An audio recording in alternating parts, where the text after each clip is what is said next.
Brussels police arrest Rubio security detail supervisor after hotel fight. Oh my God.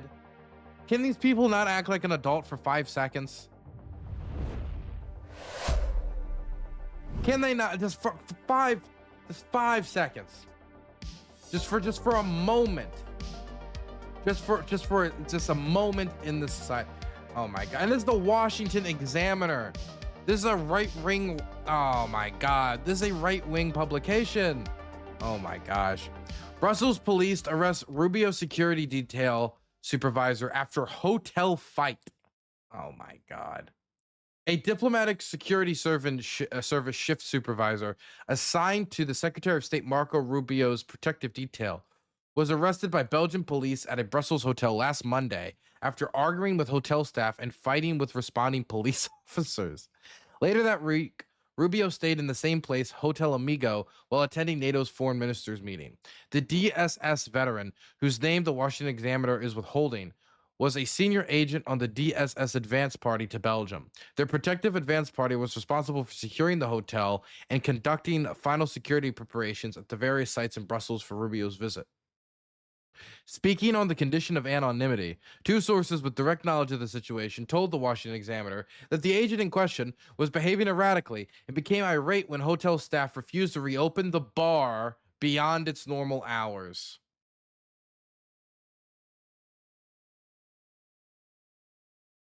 Look, this is making America great again, okay? If you're an American citizen, you should be able to drink at all times, all places, anywhere, anytime, okay? You have red, white, and blue in your veins, which means that you should also be able to have the amber current flowing through it as well if you so desire, okay? How dare they say, sir, bar staff need to go home.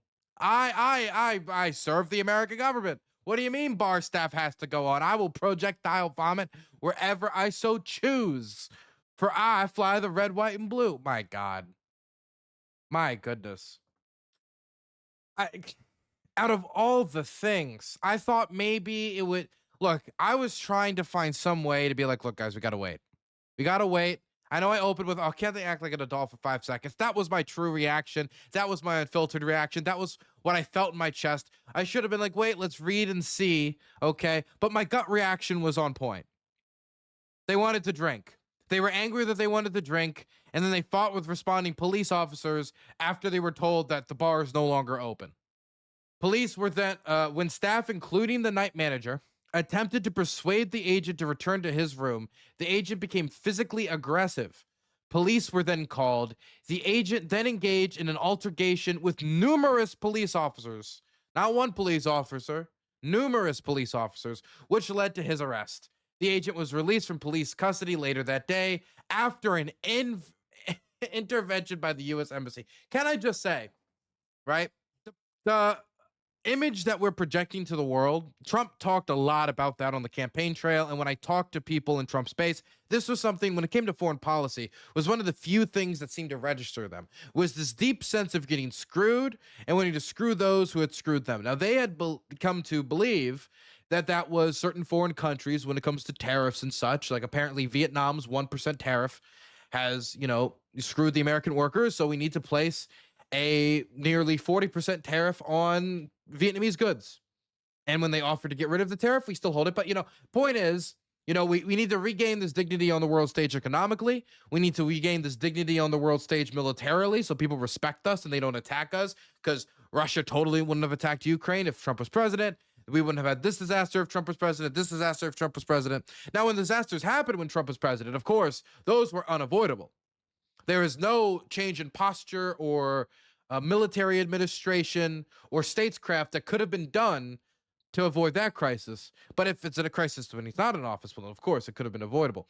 But a big part of this presence America should have on the world stage to assert itself and to be strong and to bring in this golden age of Pax Americana or whatever is respect. And he talked about it constantly. This just respect, respect, respect. They don't respect us, whoever they could be the Europeans, it could be the Latin Americans, it could be immigrants, it could be foreign elites or elites within our it could it doesn't matter. But they don't respect us. The foreigner, generally speaking, does not respect us. The foreign power, their people, whatever, they don't respect us. And we need to make them respect us because our current administration is too weak to make them respect us. And when we present ourselves better and we're not fumbling and stumbling and mumbling on our words on the world stage, then we'll be able to garner that respect again. Now, did this messaging bode well when it came to him getting laughed at by the UN or many other high-profile, embarrassing incidents where the former president, now current president again, confused the Baltics with the Balkans when he was in the Baltic states asking them about their civil war, or referring to the president of Iraqi Kurdistan as Mr. Kurd when he forgot his name, or any number of, let's just say, Trumpian kerfluffles. This time, though, Trump's going to go in there and he's going to garner respect because he's not going to be held back by those same deep state swamp creatures that held him back before.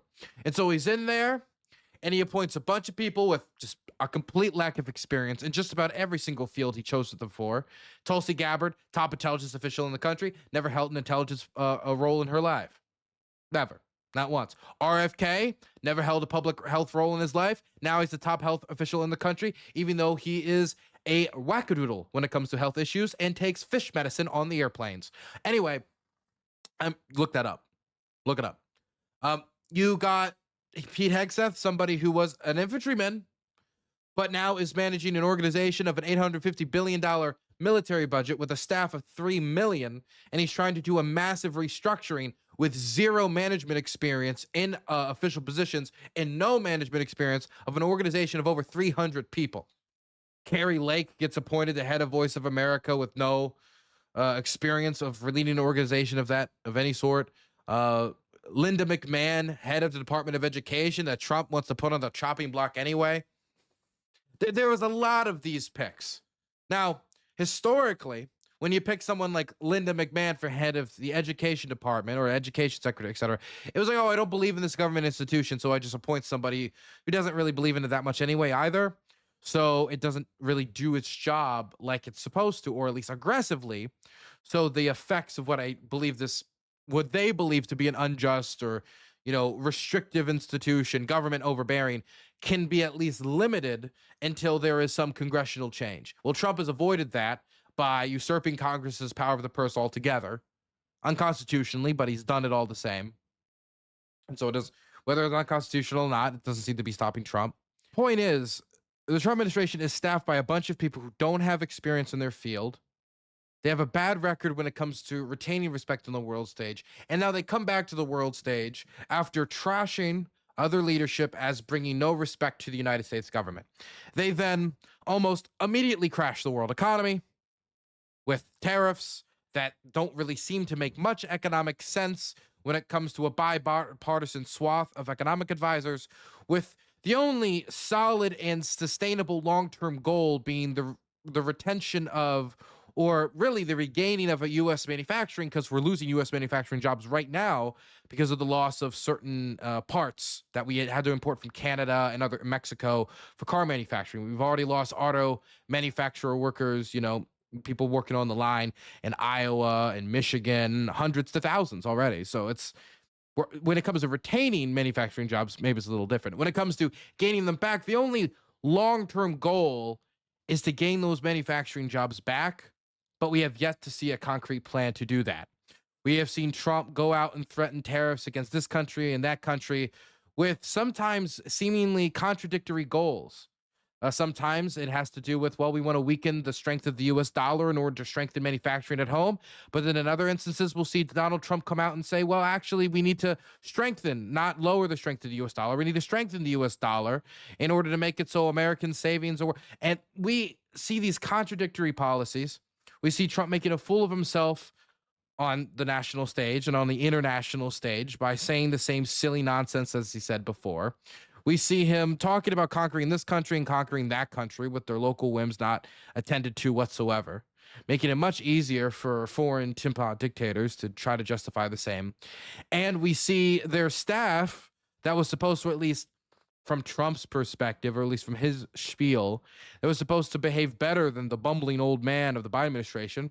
We now see them fighting with staff because they want to have a little bit more drink not only staff, but they see them fighting with police officers in foreign countries that they're supposed to bring respect home to us from. These are the countries they're going to bring the respect home, to make them respect us.